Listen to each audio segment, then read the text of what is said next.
presentation or the introduction that I have created for the amazing T Street is not accurate, as she tells me her position just changed today. However, I will tell you that I have had the opportunity to hear her speak, and calling her amazing is an understatement. When I heard T speak, she was the education director for PACT, which is the Partners Achieving Community Transformation on the East Side. And she was responsible for the implementation of the Columbus City Schools Health Sciences Academies, and that was a topic that I thought would be very interesting to this group. She has, in her illustrious past, served as the statewide minority liaison for the former Ohio Secretary of State, Director of Community Education and Engagement for the former Ohio Treasury, and Director of Education for the former Columbus Mayor. T holds a Bachelor and Master's of Arts degrees from The Ohio State University, and she is the recipient of the YWCA's prestigious Woman of the Year Achievement Award. She authored an inspirational book titled, I'm the Amazing T Street. Wouldn't you like to be amazing too? The book was re-released in July 2016, and she also authored an ebook titled Wise Girls Wear 50 Pearls, Words of Wisdom from the Amazing T Street. I can't wait to hear more about that and much more. So with no further ado, T Street.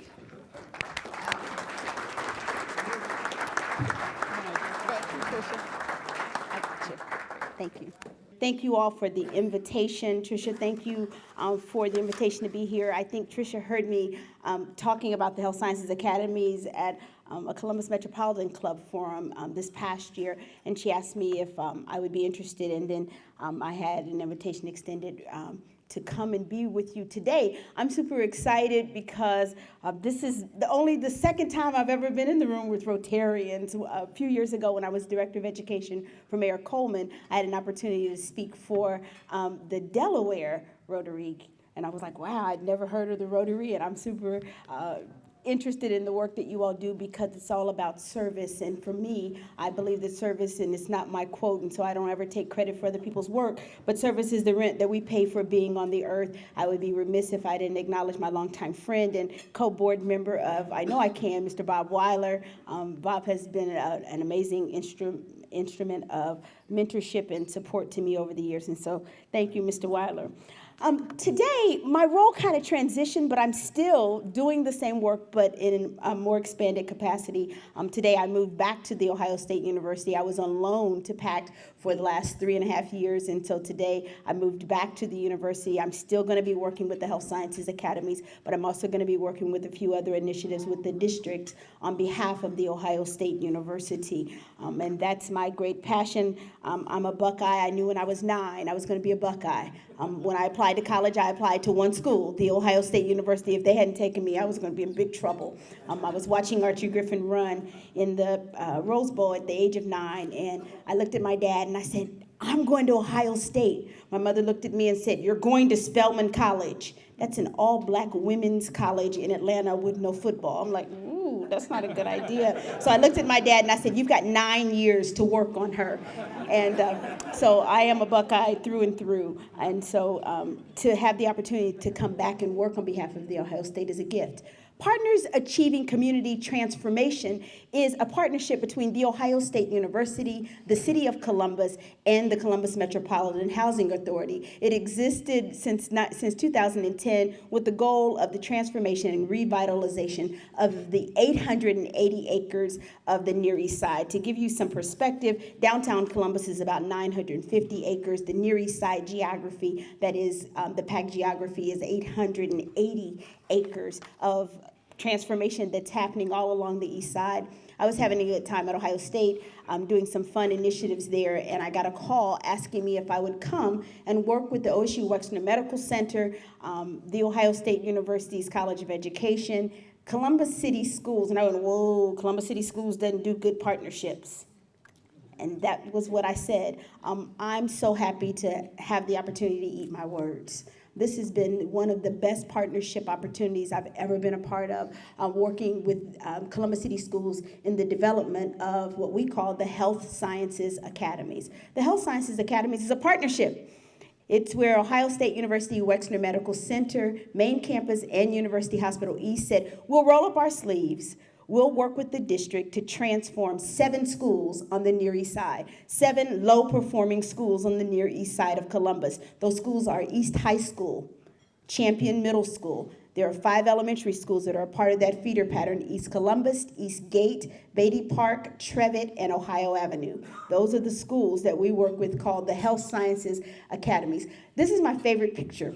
It's a picture of our pre-kindergartners being inducted last year into the Health Sciences Academies. Dr. Gabby, the former CEO of OSU Wexner Medical Center, came and he inducted our children into the Health Sciences Academies. And he talked about what happens when you get your white lab coats in the medical profession, what that means and what it represents. And so our kids put their coats on, and when it's time for them to get down to work, they all go and they put their little lab coats on, and that for them, that's the symbol that it's time to get down to business. I think it's time for all of us as parents, as community members. I think that education is everyone's responsibility. I think it's time for us to continually tell our children from the youngest ages, it's time for them to get down to business. And so they put their little white coats on. The picture on the right is a picture from the Columbus Dispatch, because that day when we inducted these children, it was a standing room only audience of parents, which is new and transformative for this neighborhood, because this neighborhood,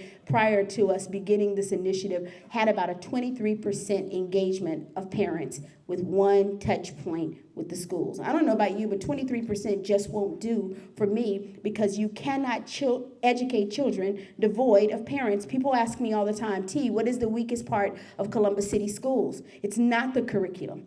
It's not the teachers. It's not the administrators. It's not downtown. It's not the school board. It's not the lack of investment of the business community. It's parental engagement. You can't educate children when they're not in schools. You can't educate children when they come to school unprepared to learn. And so we spend a great deal of our time focused on that piece. So we decided that we would look at educators like the number 3. They like relationship, rigor, and relevance. When you say, what is the equation for good education? They say it's relationship, rigor, and relevance. And so they like 3-sided things. So we gave them a 3-sided pyramid when we started to put this together, and they liked it. The school board said, we like that. Dr. Good said, we like that. And so we went ahead and decided to put this model together with a 3-sided premise, looking at providing some of the student supports by addressing the non-academic barriers, some of the things I just talked about, and engaging both the parents and the community, including the Ohio State University. On the other side of it, we looked at providing students with aligned curricular experiences. People are like, what does that mean? And I said, if we're studying health sciences, all across the curriculum, we should be looking at health sciences. If we're studying English, they ought to be looking at books that are related to this field, because what we did is we looked and we said the jobs of the future really are centered around the healthcare industry. And when you go and you do the surveys about what jobs will be there other than technology, it's all around the medical profession. And so we have aligned curricular opportunities for the kids to participate in their schools and outside of that. And then we said on the other side, we would link them with real world experiences. So the very first thing that I did was wrote a grant to Franklin County Job and Family Services and said, hey, a number of the kids in this geography, 98% to be specific, are your customers, you're your clients. Can you help us in getting some co-curricular opportunities? And so we wrote a grant and partnered with COSI. Now, some of you have been to COSI, but I don't know if you've seen COSI's brand new Health Sciences Academies piece that they developed specifically for this feeder pattern. Our children get exposure that no kids in Franklin County to date get. They developed a curriculum that goes alongside what the kids are learning in the classroom. They go to COSI and they get to do real world opportunities, both from all the way from pre-kindergarten to high school. Our high school kids, I'll give you an example. Last year, I got to go to COSI. I want you to picture this. I want you to picture kids from East High School, one of the lowest performing schools in Columbus City Schools. I want you to picture these kids coming to COSI, where they are linked with kids from 7 other states and school districts from those 7 states, sitting together, watching a live kidney transplant being performed at The Ohio State University. And while it was being performed, those kids had an opportunity to ask questions of the surgeon's assistant. And so they're asking questions like, why did he just move that blood vessel And when they would acknowledge those kids, they would say, this is from Columbus East High School, or this is from Richmond, Virginia's Central High School. And they had all of these schools, and our kids suddenly saw themselves connected to an education system much larger than themselves. And so this is an opportunity that heretofore had not been afforded to kids at a school like East High School, where they were able to literally sit and watch this kidney transplant. I don't know about you, but I was fixated. I was just like this. And I watched the whole thing sort of like that, and I got to see kids engaged in ways that they had never been engaged before. And so that's what we decided to do with this three-sided piece of the model for the Health Sciences Academies. We decided to do a graduated approach. Everybody does the data dump. That's what they did when they looked at some of the schools. I said, I don't want to do things that haven't worked. To me, that's the definition of insanity. When you do the same thing over and over, I believe it was Albert Einstein said, when you do the same thing over and over again, you don't get different results. That's called insanity. And so I said, I don't want to do this initiative the way that we've always done it. So what we did is we did a graduated approach. In our first year, which was last year, we did grades pre-K, kindergarten, 5, 6, 9, and 10. People said, why did you do that? I said, well, pre-K and kindergarten are for obvious reasons, because you have to start at the beginning, and that's your baseline that you will measure over time. 5th grade, because they need to be prepared as they go into the middle school at Champion for 6th grade.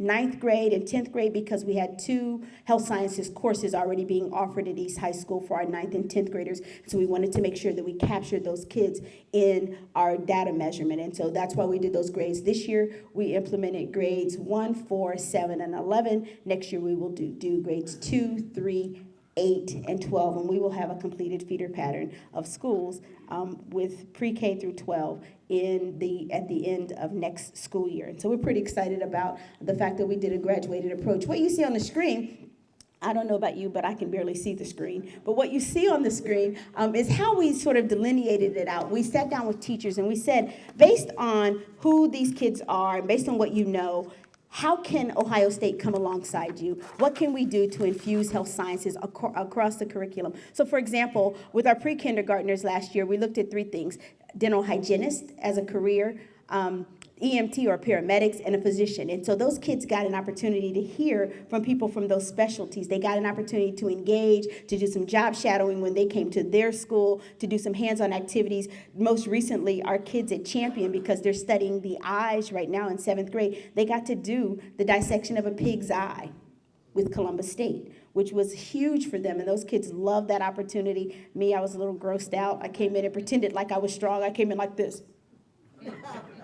And they said, Ms. T, are you grossed out? I'm like, oh, no, this is fascinating. But I dissected a pig's eye. I now know what that looks like. I don't ever want to do that again. Biology was not my thing. And so that's sort of how we delineated that out. Our kids are getting amazing opportunities. What's been most impactful is having personnel from Ohio State. We have doctors. We have a cardiologist who comes over, and one of our schools is studying the heart this year. The whole school is studying the heart, and he came in and literally helped them see how to form a heart standing up as a school, and how to figure out where the ventricles are and all those things. And the kids were just fascinated. And then we had a doctor come in and teach them about colonoscopies. I don't know about you, but I just wasn't all that thrilled about that day. But the kids thought it was fascinating. He videotaped a live colonoscopy, and we showed it to our 5th graders. And I appreciate that there's so many men in the room, because some of you can appreciate this. I have a father and an ex-husband and a son, 2 sons, and so you can appreciate this. We're watching the video with our 5th grade boys of the colonoscopy, right? And we're watching, and the kids are all fixated, and the girls are like, gross. And all of a sudden, this boy goes, hey, is that poop? And literally on the video, he says, and before you ask, yes, that's poop, because he anticipated that would be the question from 5th grade boys. And so our kids have had this rich engagement with professionals from Ohio State. We've had physical therapists and nurses and physician's assistants and dentists. We're doing a 3rd grade program with a local dentist at Eastgate Elementary School, where they're going to come in and do this lunchbox. It's a national curriculum, and they're doing it with our 3rd graders as a model. We've partnered with some national organizations that have local chapters, like the Columbus chapter of the Links, to do a Parent Links program where they're going to follow these kids and their parents for 5 years. These are professional women. If you want to know who some of the members of the Columbus Links are, Congresswoman Joyce Beatty is a Link. And yes, she rolls up her sleeves, and she's mentoring a parent at this school. They come in and they tutor our children twice a month, and then they do a mentoring opportunity with the parents of these children one evening a month. And so it's a new initiative that we brought for Eastgate Elementary School. I'm sorry, for Trevitt Elementary School. Those are our grade level implementations. Teachers have been working across grade levels. It's phenomenal to watch elementary school, middle school, and high school teachers plan together. What they did is they sat down and they said, what should a graduate of East High School and Health Sciences Academies look like? And then they backed it out, and all those teachers were working together and administrators were working together to help create the curriculum for where they needed to be in pre-K to get them where we want them to be in high school. This is about our partnership with COSI. I told you a little bit about it. Our kids got to have COSI on wheels. None of our schools had ever had that on the Near East Side. My son went to Clinton Elementary School where they had it every year because as a parent-teacher association, we paid for it. And these kids don't even have PTAs in their schools. And so there was no funding mechanism for something like COSI on wheels that cost $2,500 a shot. And so we used our grant funding to bring that opportunity to the kids on the Near East Side. We do COSI in a box, and we've had lots and lots of experience. And as you see, the letter on the right is a letter to COSI, thanking them for and telling them what they learned from a kid at Ohio Avenue Elementary School. These are some of our accomplishments that we're super proud of. One of the things that we committed to was developing a parent university pilot, which we launched in August of 2015. It was just a pilot. It was designed to be small, to show our parents what it takes to be a strong, engaged parent in your child's education. It's not designed to teach people how to become parents, but to teach them to be better educational advocates for their children. And it was so successful that we did it again in July of 2016. We had 63 parents show up all day long on a Saturday for workshops. I don't know about you, for Columbus City Schools, that's pretty good, and they were pretty excited about the numbers. Parents are asking us, are we doing it again? And so we're doing it over the next 5 months. We're doing Parent University again. The white coat ceremonies, all of our schools participating and seeing themselves as a part of a feeder pattern through participation in the homecoming. We helped Champion Middle School is one of the middle schools in 8th grade that has never had a trip to Washington, D.C. until last year. It's a part of the 8th grade social studies curriculum for the state. My son went in 8th grade. Most of my friends, their kids all went. How many of you had children who went to D.C. on the big D.C. trip? They look forward to it from kindergarten. These kids had never been, and so their principal set out to raise the funding to be able to take those kids. Ohio State and PACT assisted them in helping to raise the $10,000 to take 30 of their kids last year, and those kids had to earn the opportunity to go, and they had 30 kids who earned that opportunity to go on that trip. We help to interview the new leadership that comes into our schools. Part of the partnership is that Ohio State and PACT will be a part of the interview process in interviewing new principals. Leadership matters. You cannot have successful, thriving schools when you have poor leadership. And so last year we had a couple of leadership changes that we needed to make if we were going to accomplish our goals. And so the district sat down and they took it very seriously. They met with us. We interviewed the candidates that were up to become new administrators in these buildings. And so we have 2 new administrators in our feeder pattern. And that's a part of the partnership that's new and different for Columbus City Schools, engaging people from the outside to be a part of that process. You can't only engage our community when you want our dollars. You have to engage us in the process of change. And so that's part of what we negotiated in our memorandum of understanding. We've had lots and lots of field trips. We took our kids from Ohio Avenue, East Columbus, and Champion Middle School to the Memorial Tournament. They reached out to us and said, hey, we want to support some things that you guys are doing around physical fitness and around health. Could you bring your kids? We want to see if the kids might enjoy this. And we took kids to the Memorial Tournament last year, and our kids loved it. And people were like, those kids are so well behaved. Where are they from? We're like, Columbus City Schools. And people were very shocked by that because our kids were asking really inquisitive, engaged questions. They had golfers come in and talk to them. It was a really great experience for our kids to be there. What does the future hold? Curriculum development. We're still working on some of the curriculum and making sure that it's rich and that it keeps our kids interested, but that it is also aligned to state standards. We are doing some team teaching this year. We're developing courses in every single grade level for the next year, where a faculty member from Ohio State Wexner Medical Center will team teach with a teacher in our schools. So our kids will get a chance to see what that experience is like. I can't wait till faculty actually have to come and teach kids. And they have to look and understand when you're talking and Jimmy's not interested and he's doing this, and you've got to figure out how to deal with that. You might have to tie it back to the, to the nasal system or something. But we're excited to see what that process looks like. We do the Summer Opportunities program. We're giving our kids the opportunity to attend med camp this year from East High School. We're developing a 5th grade camp this summer where our kids will continue their learning process and get ready for the rigor that will happen when they get to Champion next year in 6th grade. We're going to do that as a summer camp for 5th graders. We're expanding some of the courses, the health sciences courses at East High School.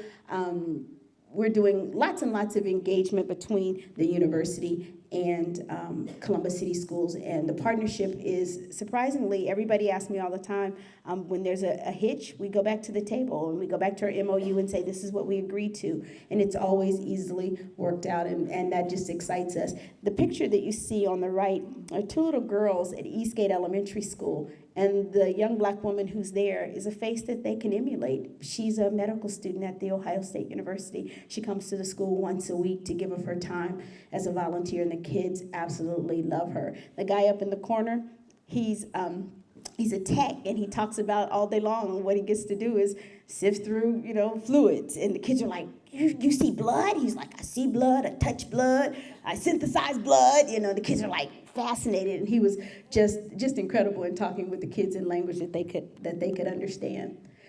Finally, this is our first big initiative. We're pretty excited about it. It's coming up on February 28th from 5:30 to 7:30 at East High School. We're going to do the first health sciences all feeder pattern event together at East High School. Every school has taken a different part of the body. The central nervous system is East, pulmonary and the eyes is Champion. All the schools are taking a different part, and you have to create something very creative with their students and with their teachers and bring it all together to show folks what we're doing with the health sciences academies as we are recruiting to bring more kids into this feeder pattern. One of the things that we're super proud about is that in our elementary schools and in our middle school, enrollment is up. Champion Middle School is full. We have a wait list. 3 of our elementary schools have wait lists in what has traditionally been low-performing schools, as parents are hearing and seeing the opportunities that exist because an entity like The Ohio State University brought its name and its credibility to the table to engage with our schools to make a difference. And for me, when people ask me what's the call to action, it doesn't have to be the health sciences academies. My call to action for everybody in this room is, if you care about education, find a way to engage. I don't think everybody has to be a mentor. Not everybody likes kids. People won't ever admit that. I was the person for years and years and years, they would say, T, can you come volunteer? I'm like, no, I don't like kids. That was before I got bitten by the kid bug. But if that's not your thing, find a way to engage. Maybe you're a business person. Maybe you could go to one of the high schools and teach them about financial literacy, so that our kids don't come out in the same kind of debt that their parents have. Maybe your thing is that you want to teach a kid about golf. Maybe you have something that you're passionate about that you can share with this next generation. And it doesn't have to be with Columbus City Schools. I happen to be an advocate for Columbus City Schools, but it doesn't have to be with Columbus City Schools. Wherever you can make a difference, make a difference. I say we should all get mad. We should all gather our energy together and make a difference, because this next generation is calling us. I spoke for 4 classes at Ridgeview Middle School on Friday.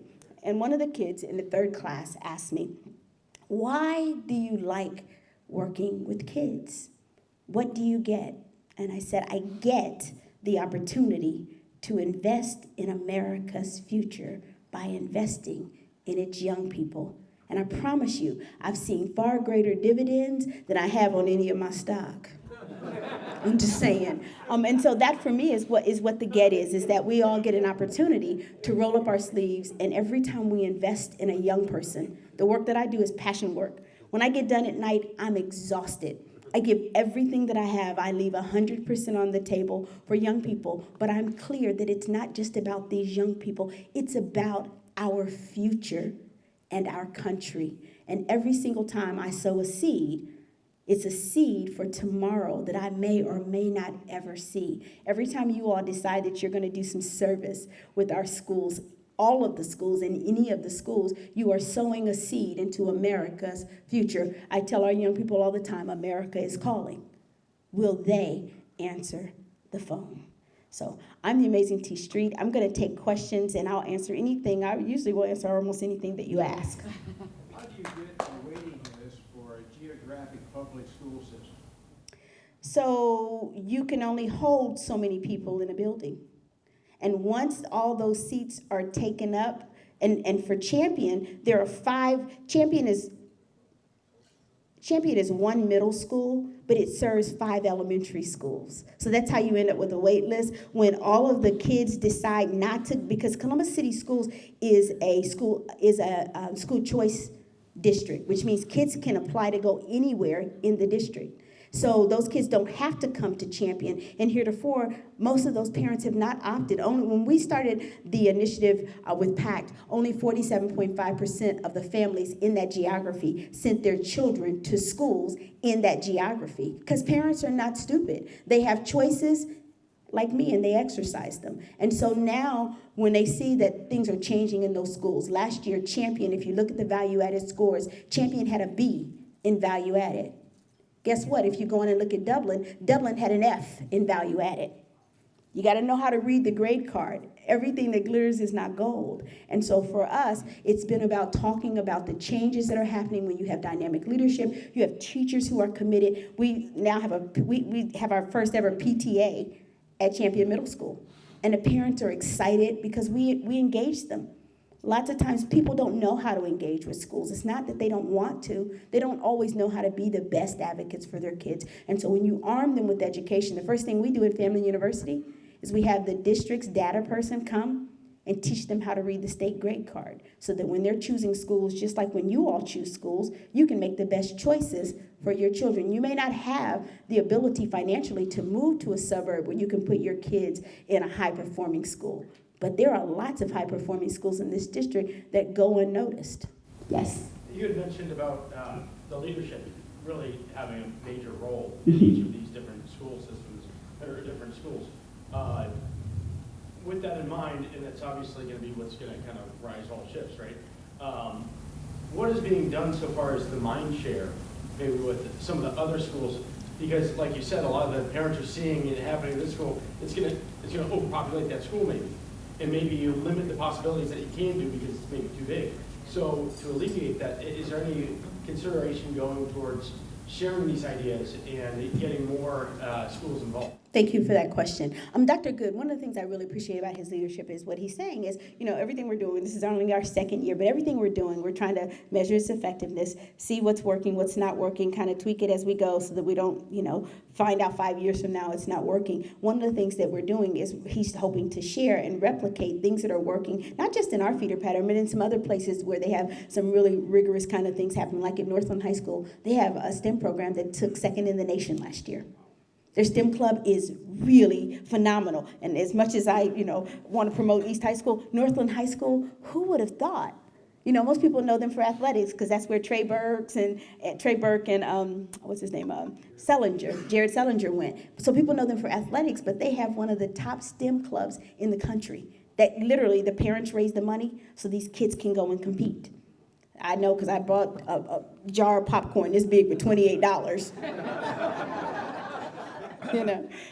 So I appreciate that question. So it's helping other schools to get capacity in the district, figuring out what's working. I think that the district is appreciating our slow approach, but also the partnership, because they get a bad rap around partnerships. Lots of people have tried and not had successful partnerships. I'm pretty forceful. And when we put our MOU together with our attorney, we were pretty clear about what we knew would work. Strong leadership is a piece of that. And so when the district said, well, we're going to choose people, we're like, our MOU says that we will do this together because there's some components that leaders of this feeder pattern need to have. And if they don't have that, just because you choose them and you move people from one building to the next, that hasn't worked in the past.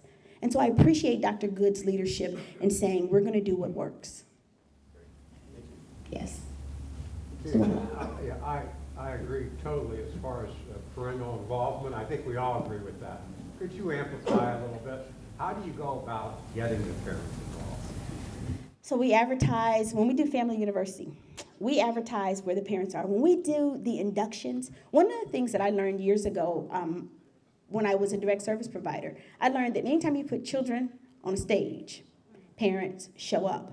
We just don't do enough of that. And so what we do is when we do the induction ceremonies, I'll give you an example. There has not been one induction ceremony that we've had in any of the 7 schools, including East, that wasn't packed. Because what we do is we send a nice, beautiful invitation that I created to them saying, you're invited to be a part of this, and you get to help induct your child in. So what we do is we have the parents line up with their children.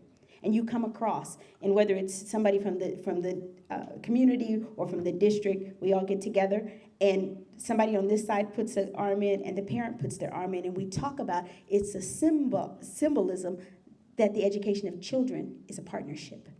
And so our parents show up. As we've gotten excited and they've started to see things happen, because people have made these people promises forever. When we said we were going to take 30 kids, if they earned it, we were going to take 30 kids to DC. Guess what? This year, getting champion parents on board was so easy because we did everything, when I say we, it's not Ohio State, it's Ohio State and the district. Everything we said we would do, we did. And so parents start to trust that the things that we say we're going to do for their children, that it's going to happen. But I say to them, guess what? You got to do your part. You got to get your kids to school. You got to get them there on time. You got to get yourself engaged so that you can hold this district accountable for your child's learning. I tell people all the time, my child is in this district. I could have sent my child anywhere I wanted to, but as director of education for the mayor, it would have been hypocritical. My son had just gotten into Columbus Academy as a kindergartner, but I said, what do I look like advocating for this district? And my child is sitting at Columbus Academy. He's got an amazing, my son in 7th grade scored a 19 on the ACT. He just finished his 2nd iteration. He's a 24 right now. He's only in 10th grade. So he's gotten a fabulous education in Columbus City Schools, and so I get to stand with some type of integrity and say to other parents, this is what happens, but it happened because I'm there. I show up, not just for sports. I show up to parent-teacher conferences. We work with our schools to help. When we have parent-teacher conferences, we do things like med checks. We help parents do stress tests, and we check for high blood pressure in our schools that evening. So it's one more thing that parents get when they come. So it's finding ways to engage them. I think this is probably our last one. Yes, sir. To what extent is there leadership in our city to replicate this in other communities or even within the city of Columbus Public Schools, such that you can not just involve Ohio State, but the other universities who are around this community? And Columbus can be a beacon on a hill for education around the United States. I so appreciate that question. If you go to the south side of Columbus, you see the partnership with Nationwide Children's Hospital. They're doing some phenomenal things with the schools that are in that geography. We're really calling on people. It doesn't have to just be universities. If people really are interested in figuring out how to develop these partnerships that work. For example, one of the places and one of the things that's coming up, and I really don't have the liberty to talk about it, is, and part of the reason why my role has been expanded is that we are going to partner with the College of Engineering for another feeder pattern in this district to really galvanize those kids and to offer them some similar kinds of things based on a model that currently works. We're not trying to do things. I think the district is tired of doing things that doesn't work. And they're seeing some gains. Have they arrived? No. All you got to do is look at the grade card to know. But when you look inside the grade card and you look at individual schools, you get a chance to see. And what I keep saying to people is, you've got some schools that are nationally ranked. Why aren't we replicating that? Why aren't we replicating the schools like Cos and Eastmore and Fort Hays and Centennial? Why aren't we replicating that across this district? It is not okay that kids within one school district, have such varied levels of experiences and such varied levels of academic access in one school district. That's not okay. So I think that the district is moving in that. They're asking more people to come to the table. Thank you so much for your time today. With that, have a wonderful week. This meeting's adjourned.